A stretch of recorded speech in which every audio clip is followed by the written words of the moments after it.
Welcome back into the lecture of Sachin Sir Physics. Today we'll discuss about the Kirchhoff's law. तो basically Kirchhoff's के to law है, Kirchhoff's first law and Kirchhoff's second law. Kirchhoff's first law में हम Kirchhoff's current law को देखते हैं जो current से रिलेटेड होता है, और सेकंड लॉ में वो वोल्टेज से रिलेटेड होता है, उसको किरचॉफ वोल्टेज लॉ कहते हैं। तो देखो जो भी सिंपल सर्किट होता है तो सिंपल सर्किट के लिए हम ओम्स लॉ को यूज करते हैं। कोई भी सपोज आपको एक इलेक्ट्रॉनिक सर्किट है और वो इलेक्ट्रॉनिक सर्किट आपका एक सिंपली फॉर्म में, तो वहां पे it can be use to the Ohm's law. लेकिन कोई कॉम्प्लिकेटेड सर्किट होते हैं तो कॉम्प्लिकेटेड सर्किट में हमें कुछ एडिशनल लॉ की जरूरत होती है, वहां पे ओम्स लॉ की मतलब वहां पे अप्लाई नहीं होता है ओम्स लॉ, क्योंकि हम वैसे इक्वेशन को मैथमेटिकल इक्वेशन से उसको हम सॉल्व नहीं कर पाते, तो हमें कुछ अलग लॉ की जरूरत होती है। So this additional law is a Kirchhoff's law. तो किरचॉफ्स लॉ से हम कॉम्प्लिकेटेड सर्किट को क्या करते हैं, सॉल्व कर पाते हैं। देखो Kirchhoff's law it's very important 11th and 12th students, जो 11th और 12th के स्टूडेंट के लिए बहुत इंपॉर्टेंट। वैसे किरचॉफ्स लॉ आपको इलेक्ट्रिकल इंजीनियरिंग में भी बहुत सारा इंपॉर्टेंस है, क्योंकि ऑल कॉम्प्लिकेटेड सर्किट के लिए हम किरचॉफ्स लॉ का क्या करते हैं, यहाँ पे यूज करते हैं। चलो हम देखते हैं। देखो किरचॉफ्स के सो this one is two types नहीं बोल सकते, टू लॉज बोल सकते। एक होता है Kirchhoff's current law and Kirchhoff's voltage law. तो किरचॉफ्स करंट लॉ को ही किरचॉफ्स जंक्शन लॉ भी कहते हैं। तो यहाँ पे आपको कंफ्यूज नहीं होना है। सपोज आपको एग्जांपल जैसे कि आपको एग्जाम में आएगा कि define the Kirchhoff's junction law या define the Kirchhoff's current law. Current law and junction law is same, तो आपको एक ही आंसर लिखना है उसका, ठीक है। तो Kirchhoff's current law is depend upon the current and Kirchhoff's voltage law is depend upon the voltage. चलिए यहाँ पे देखते हैं। देखो सपोज एक सिंपल में डायग्राम बनाता हूं, एक सिंपल सर्किट बनाता हूं। सपोज एक सर्किट बनाया, यहाँ पे एक पावर सप्लाई दिया और यहाँ पे एक रजिस्टर दिया।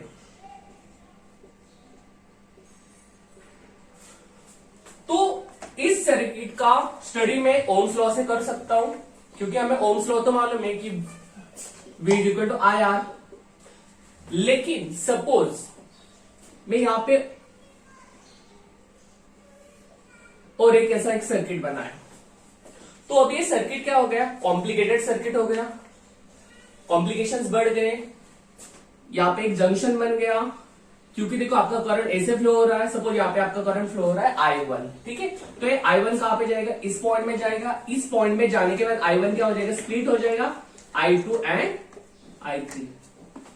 तो एक कॉम्प्लिकेटेड सर्किट हो गया। तो एक कॉम्प्लिकेटेड सर्किट हम ओम्स लॉ से सॉल्व नहीं कर पाते, तो यहाँ पे हमें कोई एडिशनल लॉ की जरूरत होती है। This additional law is a Kirchhoff's current law, ठीक है।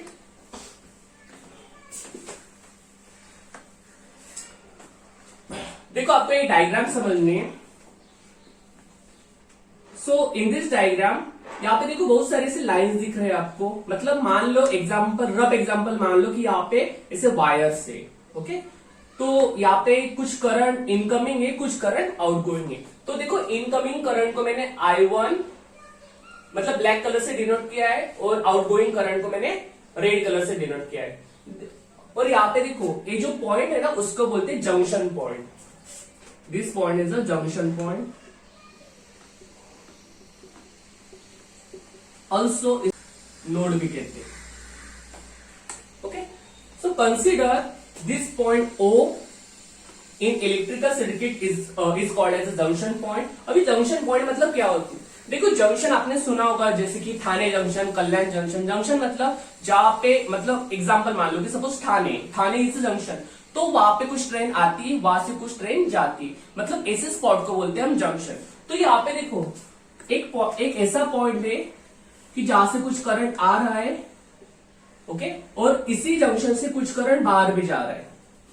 तो ऐसे पॉइंट को बोलते हैं नोड या जंक्शन पॉइंट बोलते हैं, ओके। और किरचॉफ्स करंट लॉ में किरचॉफ्स ने ये बताया कि जितना करंट आता है उतना करंट जाता है, बाद में जंक्शन पॉइंट में क्या होता है, zero. Total current is zero, net current is zero. ऐसा हमें किसने बोला था, किरचॉफ्स ने बोला था। जैसे सपोज मैं एग्जांपल मानता हूं कि मान लो कि सपोज यहां से आपका 200 एम्पियर का करंट फ्लो हो रहा है। So current can be flow to the 200 ampere. तो यहाँ पे आपका जब जंक्शन में आएगा तब यहाँ पे कुछ करंट आपका स्प्लिट हो रहा है। सपोज यहाँ पे स्प्लिट हो गए I2, I3, I4 and I5, ठीक है, and this one is I1।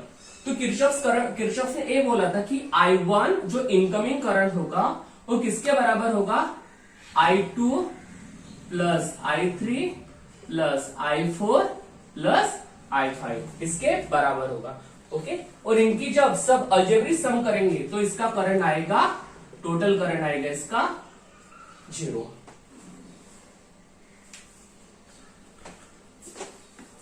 चलो यहां पे देखते डायग्राम को।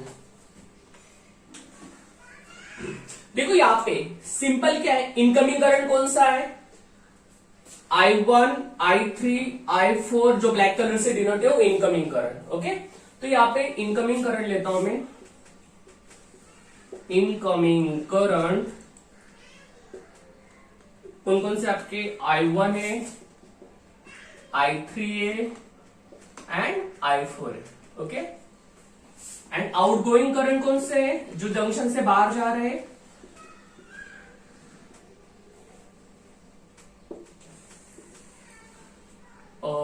I2,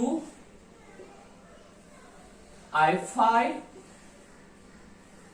I6 and I7. Okay, so this one is incoming current is denoted by the black color and this one outgoing current is denoted by the red color। देखो red colours बाहर निकल रहे हैं, मतलब यहाँ पे जो वायर्स लगी ना तो यहाँ से करंट बाहर जा रहा है और यहाँ से करंट क्या हो रहा है, अंदर आ रहा है।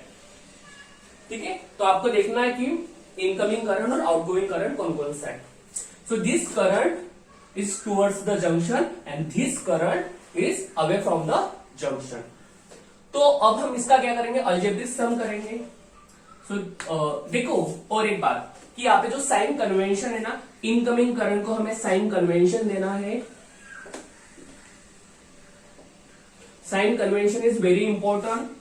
इनकमिंग करंट को देना हमें पॉजिटिव साइन और आउटगोइंग करंट को देना हमें निगेटिव साइन। ये बात आपको ध्यान में रखनी है। चलो I1 से स्टार्ट करते हैं। I1 is the incoming current, the sign is positive. So I1 positive. I2 is the outgoing current, the sign is negative. I3 also positive. I4 also positive. I5 is outgoing current, so sign is minus, minus I5. I6 also minus and I7 also minus because the outgoing current is equal to 0। ठीक है, अब देखो यहाँ पे जो minus sign है ना, जो माइनस साइन वाले जो टर्म्स है ना उसको उस साइड लो। So this minus sign in this side is positive sign. तो यहाँ पे देखो मैं पॉजिटिव साइंस को ही लेता हूं। So this one I1 plus I3 plus I4 is equal to, अब देखो माइनस टर्म देखो, minus I2 minus I5 minus I6। ये जो मैं आउटगोइंग वाले करंट उसको मैं उस साइड लेता हूं तो minus sign is plus sign converted to the plus sign. I2 plus I5 plus I6। देखो अब इसका मीनिंग क्या हुआ, this one is the incoming current,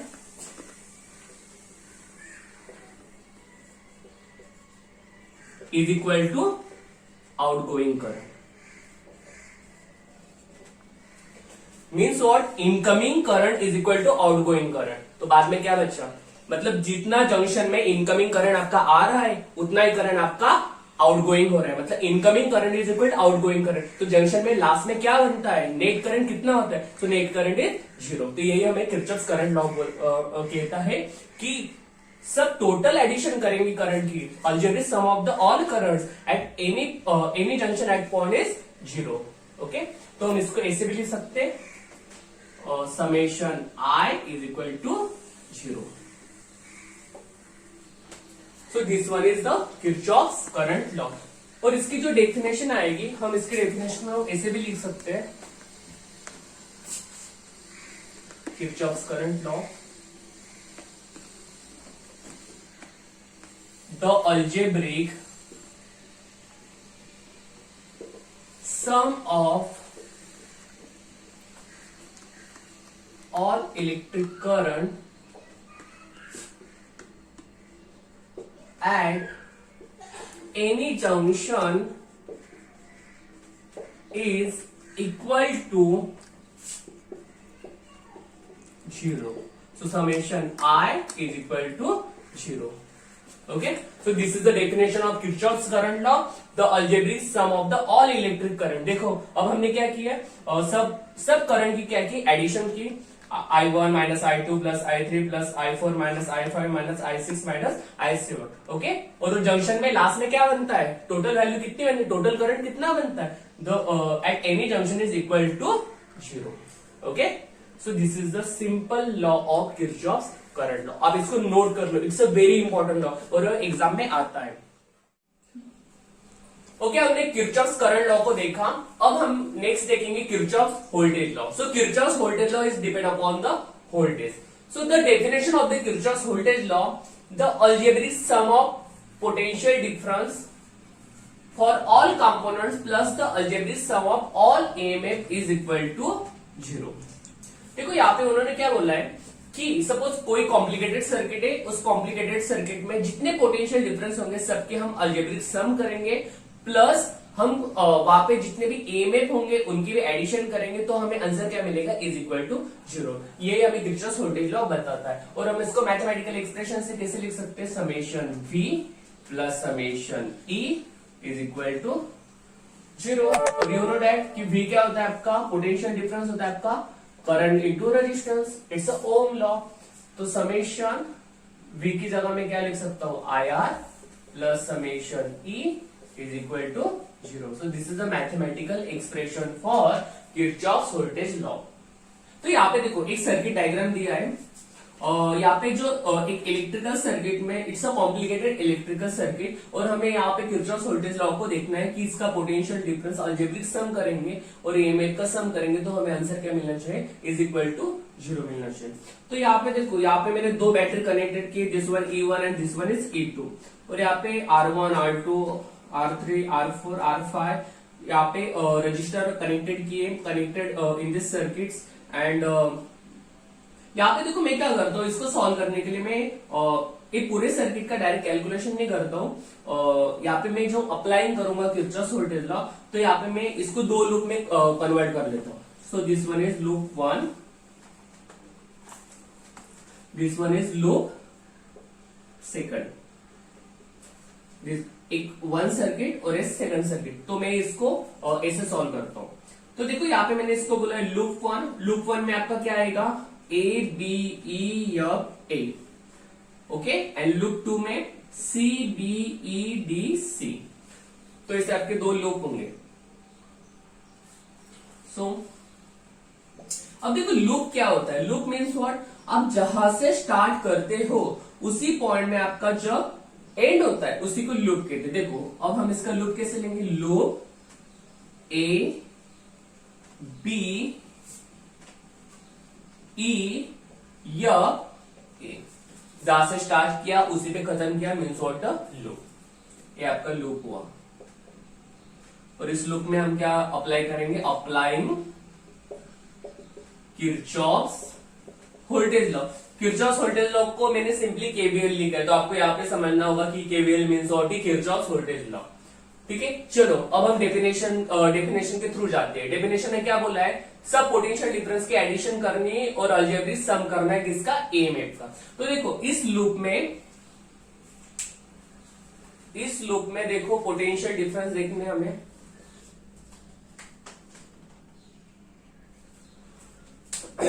अब देखो करंट कैसे फ्लो होगा, पॉजिटिव टू नेगेटिव, इसलिए हमने लूप की डायरेक्शन ऐसे दी है. यहाँ पे देखो करंट फ्लो होगा पॉजिटिव टू नेगेटिव, तो लूप की डायरेक्शन इस तरह थी. तो यहाँ पे देखो करंट फ्लो होगा ए पॉइंट और बी पॉइंट में. ओके, तो potential difference between the two points होंगे A B, potential difference the two points of A B.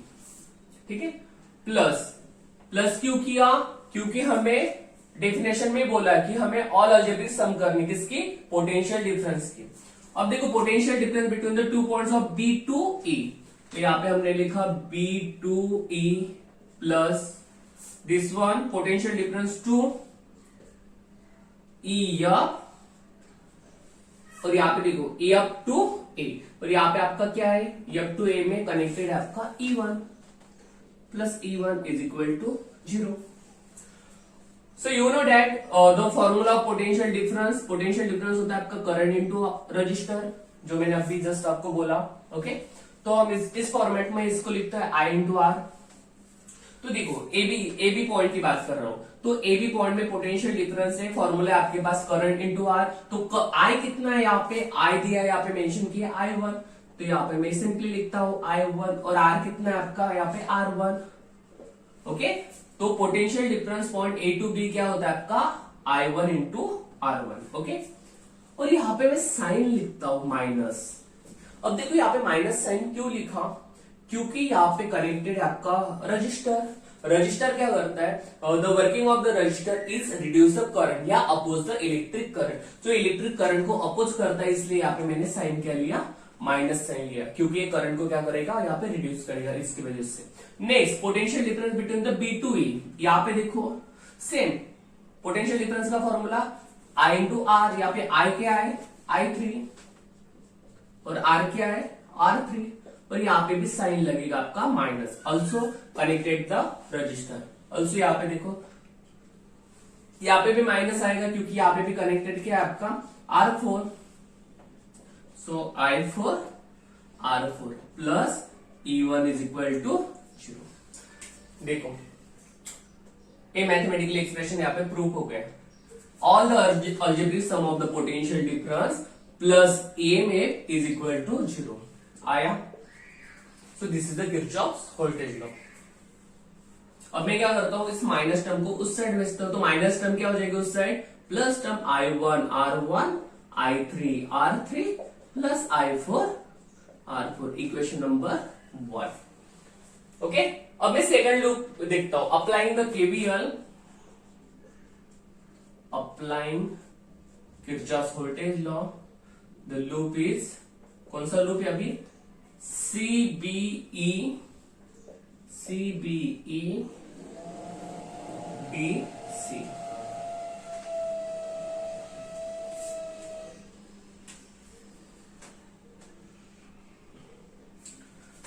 देखो आप एक बार अच्छे से इसको अंडरस्टैंडिंग करोगे ना, तो आपका पूरा का पूरा टॉपिक क्लियर हो जाएगा. चलो अब देखो, यहाँ पे भी किरचॉफ्स वोल्टेज लॉ लगाते हैं, algebraic sum of the all the potential difference. तो अभी देखो पोटेंशियल डिफरेंस, देखो करंट आपका ऐसे जाएगा, फिर C2B, तो इसका पोटेंशियल डिफरेंस क्या होगा, फर्स्ट C2B. नहीं तो आप ऐसे भी समझ सकते हो, potential difference between the point C2B, then potential difference between point B to E, then potential difference between the point E to D, then potential difference between the point, not it's not a potential difference, D to C क्या होगा आपका EMF होगा.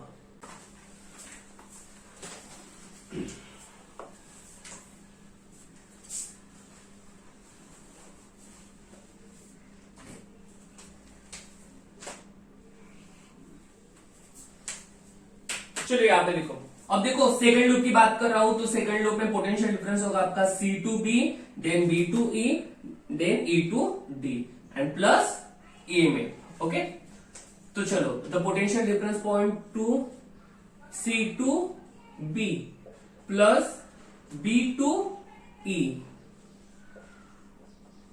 Plus E to D plus E2 is equal to 0. ठीक है, current ऐसे पे होगा, this one to this one. अब देखो पोटेंशियल डिफरेंस का फॉर्मूला मालूम है आपको, I इंटू आर. तो C और B पॉइंट में देखो I कौन सा है आपका, I2 एंड R2 माइनस. देखो माइनस साइन क्यों आया, रजिस्टर कनेक्ट है and resistor the working of the resistor is oppose the electric current. Also minus sign B to E में देखो I3 R3 plus sorry minus I5 R5 plus E2 is equal to 0.